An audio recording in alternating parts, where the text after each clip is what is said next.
What is up, guys? Friedemann Findeisen for Holistic Songwriting. Hope you're having a stellar time. And yeah, so welcome to the show with the worst name in the world. If you'd rather listen to my German accent than watch it in action, you can click right here and that will take you to a website that will allow you to download this whole thing as an MP3 so you can listen to it in your car or on your way to work or anywhere you like. Let's get started.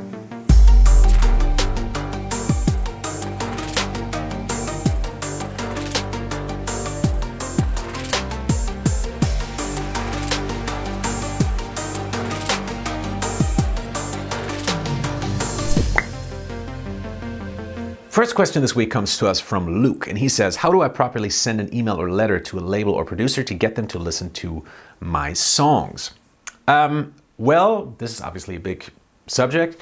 I've talked to many people about this. I'm personally not with a label, so I can't really speak from personal experience, but I have talked to a couple of label bosses, like people who have labels themselves, and I can just tell you what they told me. First of all, I think I have three little tips for you. First of all would be to send in complete songs. That is kind of important. You can also make a little show reel that has maybe 10 songs or so, like 30 seconds tidbits if they want to listen to that instead. So you can give them the option of listening to both. So send them about 4 to 5 songs, like length of an EP. You want to send them whole songs. That's kind of important. Something I messed up a couple of times when I tried back in the day to sign with a label. Also stay within one genre. That's kind of important. You don't want to send them too many different things. Also something I did wrong personally, because I love writing in a lot of different styles and I just want to show people what I can do. Not a good way to go, because the way labels work is they have a gig or a job coming in and they're just thinking of, okay, who can I best ask to do this? And if it's, I don't know, salsa music and they have a guy who just writes salsa, they're going to go to that guy instead of the guy who can do everything, or who thinks who can do everything, right? So that's tip number one. Be very specific. Focus on one genre if you send in stuff, because that's the genre that you're going to get asked for eventually. Number two would be, within that genre, be as free as possible and show as many sides of yourself as you can. Again, stay within that same genre. So if you're a pop writer, you should stay within the realms of pop music. But within pop, go wild and show your different sides, because you want to show that you are more than just one trick pony, basically. And then thirdly, my third tip, and this is, I think, one that is often overlooked, and this is something that the people that I talked to were probably most aggravated about, and they said, we just get the same songs every day. People are just sending in the same stuff. What we're really looking for, what's not there, is the niche stuff. Stuff like indie music, or even more specifically, stuff like German folk music, or you know, salsa, or Korean pop. What's it called? Yeah, I think, is it called Korean pop? There's like a name for it. Anyways, like they're really looking for those niche genres more than anything else. So they're not really looking for pop. They're really looking for, or like if you're a film musician or you're writing for television, they're not looking for the Hans Zimmer sound. They're looking for the niche stuff, like the things that you wouldn't find in most big movies, because everyone is sending in those things. Anyways, that's my 3 things. Again, be specific, focus on one genre, but within that genre, be as open as you can. And thirdly, go for the really weird stuff, the stuff that no one else is going to do, because they're going to come to you first if they ever get a job for that. Next question comes to us from Ghali? I don't know. Hey, Friedemann man? Okay, I'm confused. Hi, Friedemann man. Okay, there's an E missing, just in case you're wondering.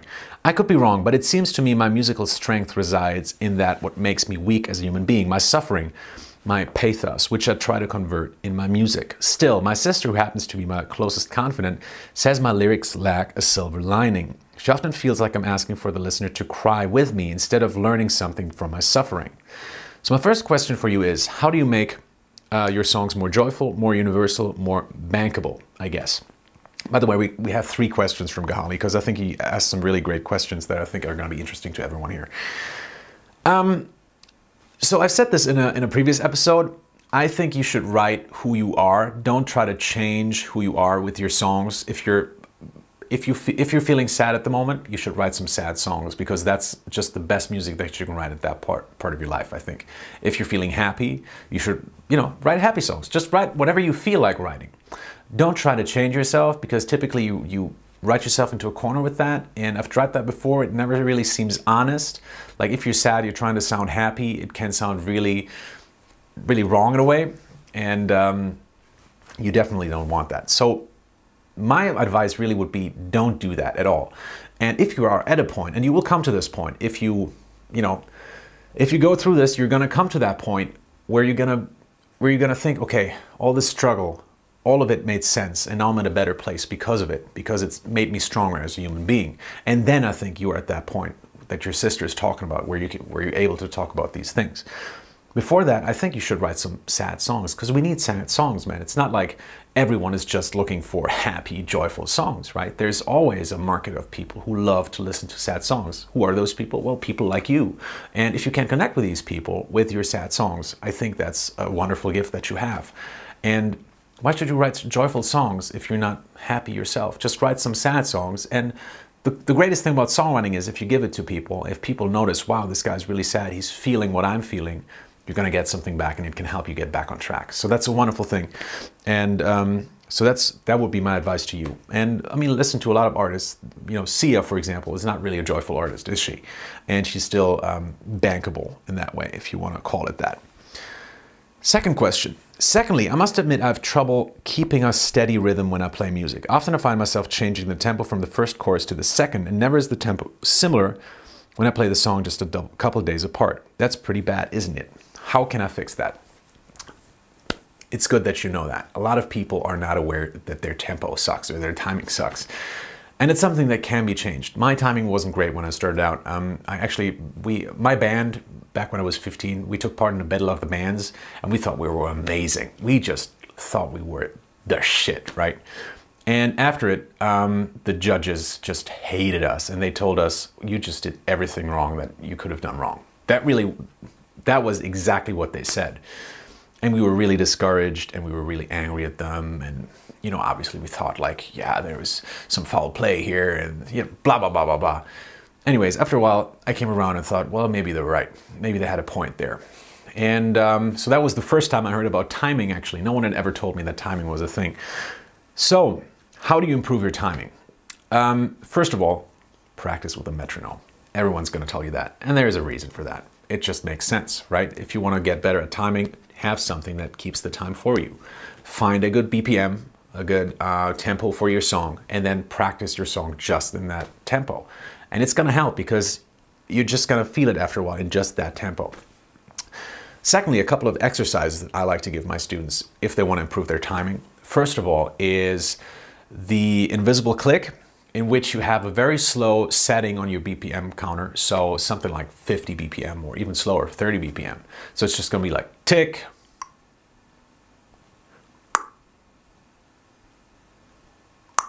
or even slower than that. And what you have to do is you sing over it. So what I would do is I would just make MP3s of that, of just very slow clicks, and walk around town and sing over it. And the only exercise is to keep the time, right? Be able to land right back on that one. And once you can do that, which is already fairly challenging if you go with very slow tempos, you can also do every other bar. So you can do one click, and then, so click, 2, 3, 4, 1, 2, 3, 4, click. That's the second exercise where it gets a little bit more difficult. It's also still quite doable. And then it gets a little bit more tricky with the next one, is where you shift the click. So then you hear the click on the 2, then you hear it on the 3, then you hear it on the 4. So if you have click, 1, 2, 3, click, 2, 3, like, it's, you know what I mean. So it's click, 1, 2, 3, click, 1, 2, 3, click. And you have to hear the click on the 4 instead of the 1. Once you've done the 1, 2, 3, and 4, you're going to do the ands. So it might be 1 click, you know, something like that. So you have 1, 2, 3, 4, 1, 2, 3, 4, 1, 2, 3, 4, 1, 2, like something like that. And then you do 2 and, 3 and, 4 and then you do the E and does. So all the 16th notes in between. And that's kind of the challenge. It gets more and more difficult the deeper you go within the subdivisions. But once you can do that and sing over that fluently and still hear where the click is and that it makes sense, you're gonna have it. It's not gonna be a problem. If that's difficult in the beginning, you can also just tap along and just clap along and try to just hit the 4 beats and still hear that click on the one and da or something like that, right? But that's usually what I recommend. Those are some great exercises that I did myself back in Freiburg when I had to improve my timing. Finally, we have a question again from Ghali. It's not the final question, it just starts with finally, and I just read that. So he says, finally, I heard you say in one of your videos that every artist should be his own producer, otherwise he could never make it. I don't think you could never make it. There's certainly some scenes in which you could, country music and folk being two of them, but it definitely gets a lot more difficult, especially if you're in the pop realm or something like that, then it definitely gets a lot more difficult. My final question is, where do I acquire the knowledge of a sound engineer? I'm trying to use Cubase, but I'm having a hard time even doing the simplest things, let alone adding a drum line. First of all, a sound engineer is someone who records specifically and who works the studio basically for you. That's someone who works for the producer. The producer is really the big guy, and that's really what you're talking about. You want to be a producer. You want to learn how to produce your tracks, right? So arrange them, record them. Well, the technical parts of the recording is going to be the sound engineer, but you're going to be the one who lays them all out, who turns them into something that you can hear in the end, right? So, two things, or three things actually. About the drumline, first of all, I have a complete course about just that, which you can check out right here. That's a question I get quite a lot actually, so that's why I'm including in this video. About improving in your DAW, so that's Cubase in your case. I personally use Logic Pro. A site that I really love is Groove 3. So that's Groove and then the number 3.com. Fantastic site, and is totally worth the subscription, I think. I learned a lot through that website about Logic. Really, really, really in-depth tutorials. Not really on the creative side, which is something, and that's my third thing that I was going to say. I'm going to make a tutorial or a whole video course actually on that later this year or early next year, which is hopefully, going to cover all of your questions. But for the technical side, Groove 3, I think, is really the best site out there. So hopefully that answers your question, Ghali, or Ghali, whatever your name is. Sorry for butchering it. Next, we have a question from, I don't know who this was actually. Sometimes I get emails from people that have weird email addresses and I can't really tell what their name is. Anyways, he writes, do the notes you play have anything to do with an artist tapping into his songwriting zone? Not quite sure what that means, because on certain beats I tap in real fast and others I don't know how to begin writing. How do I constantly start writing on any instrumental without hesitation? What's the key to this? So I think what he's trying to say here is, do the notes you play have anything to do with an artist tapping into his... So I think what he's trying to say here is, how can I start writing quicker? How can I get inspired really quickly by an instrumental? And yeah, how do I tap in real fast into your writing zone? I guess, how do I get into the zone really quickly? I guess that's the question. How do I start writing without hesitation? That's a difficult question. I mean, the way I write is not like I'm sitting down and thinking about, okay, what could I write about this? It's really just through experimentation. So I'll sing a lot. I'll play a lot of instruments to it. I'll just start. If I have an instrumental, I don't really have instrumentals myself, really, because I write my own stuff from scratch, really. But sometimes I do, and whenever I do, I really do it just like that. I just sing along to it until I find something that's cool. And I'll try out the different intervals. So I'll start with, like, or the scale degrees, whatever you want to call it.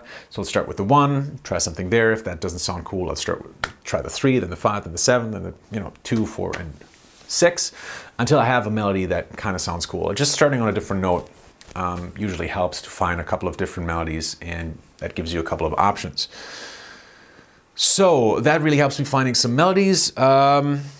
How do I constantly start writing on any without hesitation? I mean, it's always tricky, isn't it?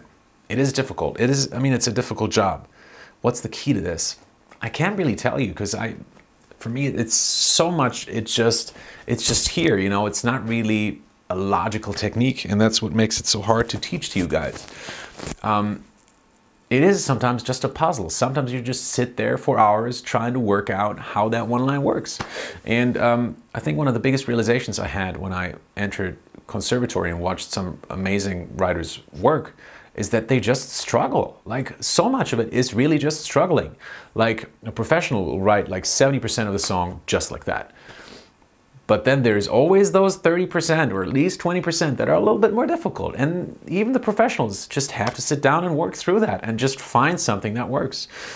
And I mean, talking about the artist series, the next artist that I'm going to do is going to be Bruno Mars, as voted by you guys. And, you know, Bruno wrote certain songs 20 times until he released them on his record. And it was Uptown Funk, which was written on for over a year and landed in the trash can several times. You know, it took him a lot of rewrites until he got that thing right. And that's just how it is. You'd think professionals just walk into the studios and be like, oh yeah, let's just do this. And they're done. And it's just not the case. You know, it's just as much work for them as it is for us. It's just that they're willing to put in the hours and that they know that it's hard work. And a lot of songwriters, coincidentally, this is a fun story. I was at a convention of film composers a couple of years ago in Cologne, really famous festival for film composers, the Soundtrack Cologne. And there was a speaker who had done some, I forgot what his name was, but he did like the scores to a couple of James Bond games, I think. And he said at some point, I'm just worried about that point where people are going to realize that I'm just a fake because I don't really know how to do any of this stuff. And I just need to write so much stuff and it just takes me forever until I get there. It's just 70% of it's just stress and I don't know what to do. And then the interviewer who was interviewing the guy said, oh, I know that feeling. I sometimes feel like a real fake. Anyone else feel the same way here? And the entire room put up their hand. Everyone felt like a fake, myself included. It's like that. You're always going to feel like a fake. I have a Bachelor of Music and I still feel like a fake. I still feel like I have no clue about what's going on with my writing. Sometimes it works, sometimes it doesn't. It really is just hard work sometimes. So I guess that is the key to this. It really is. You just have to work through it sometimes. If you want to be good, you have to be able to treat this as a job and see it as something serious. And you have to realize that it is a puzzling game. It's not just going to fall into your lap, man. I mean, that's just how it is. And with those very inspiring last words, I'd like to close the episode. Thank you guys for watching and see you next time on the Friedemann Findeisen Show.